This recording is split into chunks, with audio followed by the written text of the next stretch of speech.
లైవ్లో చూసాం. ఇక మిగతా వార్తల్లోకి వెళ్దాం. పెళ్లిడుకొచ్చిన అమ్మాయికి తగిన వరుణ్ణి వెతకడానికి భారతదేశంలో తల్లిదండ్రులు ఎంతో కష్టపడతారు. అటు 7 తరాలు ఇటు 7 తరాలు ఎంక్వైరీ చేస్తేనే కానీ అమ్మాయిని పెళ్లిపీటల మీద కూర్చోబెట్టరు.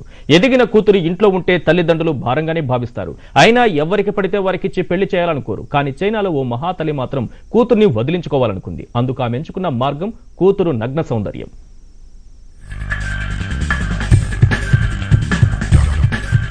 ఏ దేశంలో అయినా తల్లి ఆలోచనలు ఒక్కలానే ఉంటాయి. కూతురికి మంచి అలవాట్లు నేర్పుతుంది. పెళ్లిడికొస్తే తగిన అబ్బాయికిచ్చి పెళ్లి చేయాలని చూస్తుంది.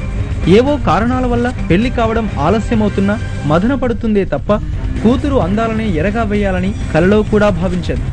కానీ చైనాలో ఓ మహాతల్లికి మాత్రం పైత్యం ముదిరింది. 26 ఏళ్ల కూతురుకు పెళ్లి కాకపోవడంతో చైనా యువకులకు వినూత్న రీతిలో గాలం వేయాలని భావించింది. కూతురు స్నానం చేయడం మొదలు ఒళ్ళు తుడుచుకోవడం వరకు అన్ని సన్నివేశాలను చిత్రీకరించింది.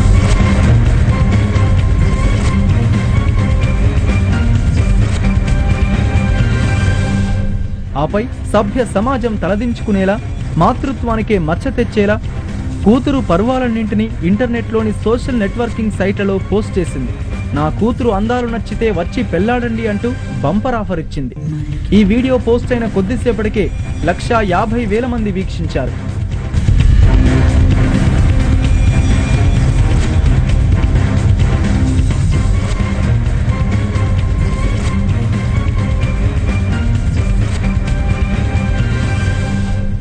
వరుడి కోసం చైనాలోని సంప్రదాయాలను మంటగలిపిన ఈ వీడియో పైన, మహాతల్లి పైత్యం పైన చైనీయులు మండిపడుతున్నారు. కూతురికి మోడలింగ్ అవకాశాలు తెచ్చిపెట్టడం కోసం చేస్తున్న పబ్లిసిటీ అని ఇంకొందరు అభిప్రాయపడుతున్నారు. ఏదేమైనా కూతురిని పువ్వులా చూసుకోవాల్సిన అమ్మే ఇంతటి నీచానికి దిగజారడం తీవ్ర విమర్శలకు దారితీస్తోంది.